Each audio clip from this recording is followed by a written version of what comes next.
Hola, mi nombre es Paola Bayona. Mi nombre es Paula Pinto. Mi nombre es Laura Lazo. Mi nombre es Laura Piñeros y somos el grupo 12.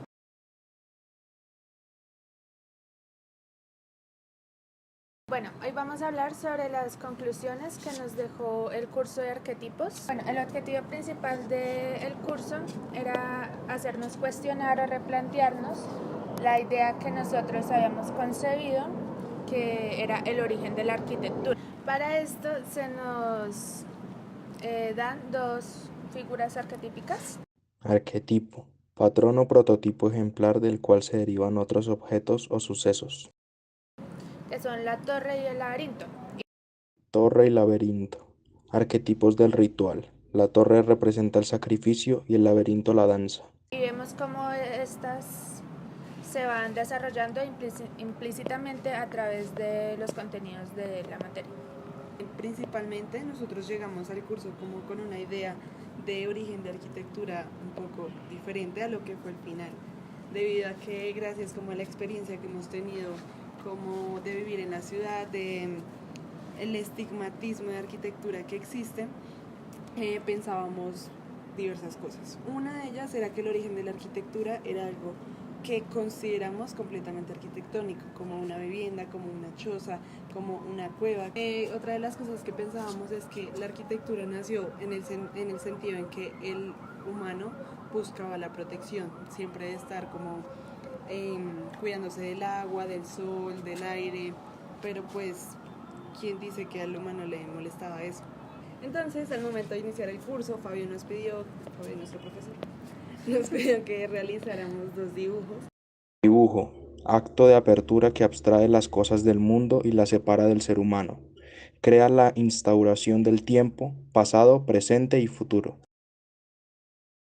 Uno, sobre lo que consideráramos que era el origen de la arquitectura. El segundo dibujo que nos pidió que realizáramos era la idea que concebíamos de arquitectura cuando éramos niños. El primer dibujo la mayoría realizó una cueva y en el segundo todos realizamos la típica casita que vemos en los dibujos que hacen los niños pequeños. Sin embargo, como que a partir de todas estas conclusiones que teníamos antes, nunca nos llegamos a preguntar como cuál era realmente, cuál era la diferencia entre lo que pensábamos y como si, no, y tampoco nunca refutábamos como estas conclusiones que habíamos sacado, como que nunca considerábamos importante entender si realmente el origen estaba en las cuevas o si realmente los hombres vivieron en cuevas o no. Entonces yo creo que ahí nos podemos hacer la pregunta como que ¿por qué el origen del objeto debe estar en el objeto? Siempre buscamos, cuando hablamos de arquitectura, entonces el origen en lo que más se parezca a la definición de arquitectura. Entonces, no sé, la arquitectura es el lugar en donde habitamos, es el lugar en donde hacemos relaciones con la gente, entonces por eso siempre digamos que nos remitimos a esos lugares como las cuevas y como las chozas, que fueron los primeros lugares habitados, pero realmente no nos damos cuenta si ese fue el origen o no. Podemos decir que nosotros como seres humanos siempre llevamos como una lógica que creemos que es verdadera y no la cuestionamos. Pero entonces, digamos, también todo esto puede transmitirse como a la evolución del hombre, de cuestiones de por qué nosotros y no otras especies que tenían características muy similares a las de nosotros, que eran bípedos, que tenían ojos frontales, que tenían pulgares opuestos. Bueno, digamos que un factor importante que quizás permitió que nosotros fuéramos los que sobrevivimos, por decirlo de cierta forma, es que pues la mano nos permitió dibujar y gracias al dibujo nos separamos del mundo y pudimos hacer aparecer las cosas. Digamos que siempre en el pasado se observaban los animales y eso, pero no se era consciente de que esto existía hasta el momento en que decidimos plasmarlo. Y pues para eso fue que usamos las cuevas, porque pues en sí las cuevas no fueron habitadas, sino que eran un sitio de Rito, gestualidad donde se hace visible lo divino, lo mortal, el cielo y la tierra, uniendo el sacrificio y el baile. en el que se dibujaba y en el que podíamos hacer visible el mundo a partir del dibujo. Otra de las cosas que nos diferencia a los humanos de nuestros primos, los neandertales y Lucy, por ejemplo, o de los animales, de los otros animales, es el rito, el sacrificio. Sacrificio, acto de dividir y compartir la carne del animal para crear comunidad. Lo que consideramos profano y sagrado.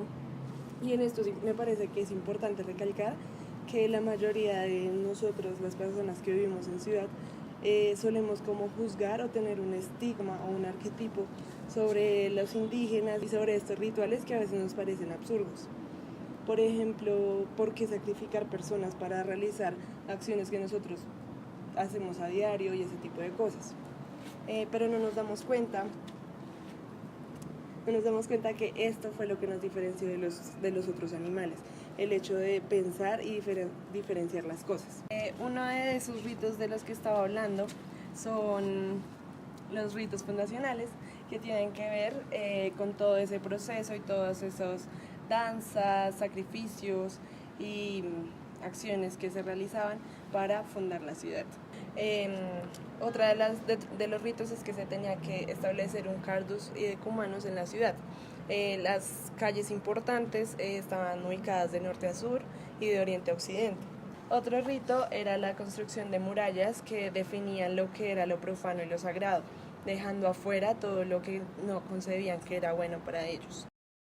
Una versión más actual que nos compete a nosotros en Colombia es como cuando se fundó Bogotá y se tenían los esclavos, todos los bogotanos, o bueno, en ese caso españoles, dejaban por fuera a los indígenas que eran sus esclavos, porque en la ciudad solo podía estar lo sagrado.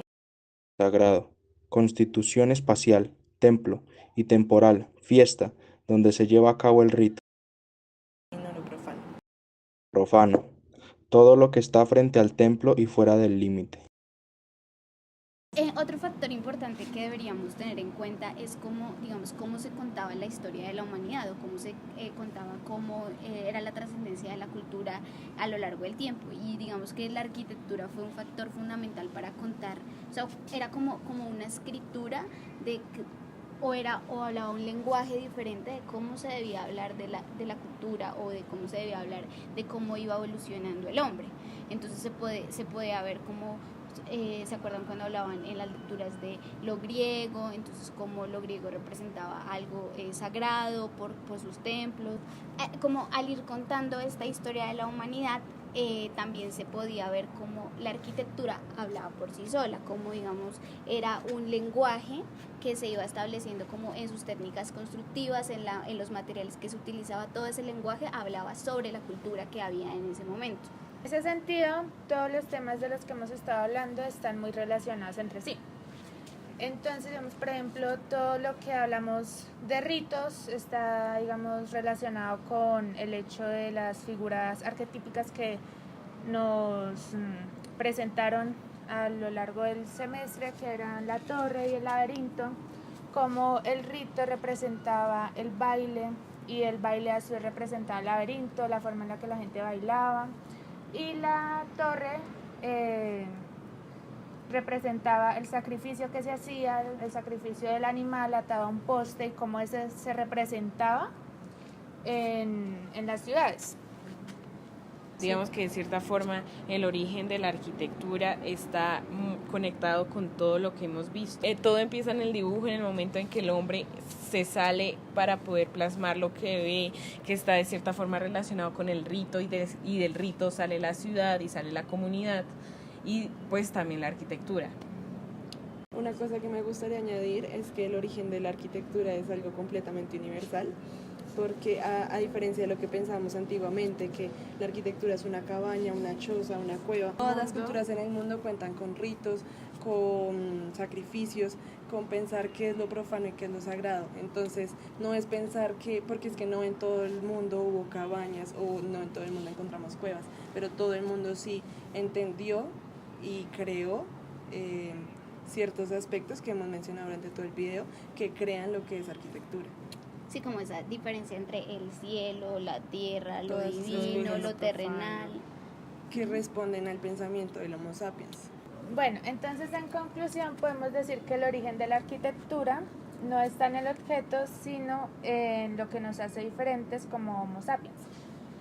Pero también surge la duda debido a las diferentes apariciones y nuevos descubrimientos de primos, tras el hecho de que se sabe, ya es conocido, que los neandertales también realizaban trazas. Trazos. División e instauración de diferentes momentos como el arriba, abajo y el adentro, afuera. Entonces, ¿por qué nosotros?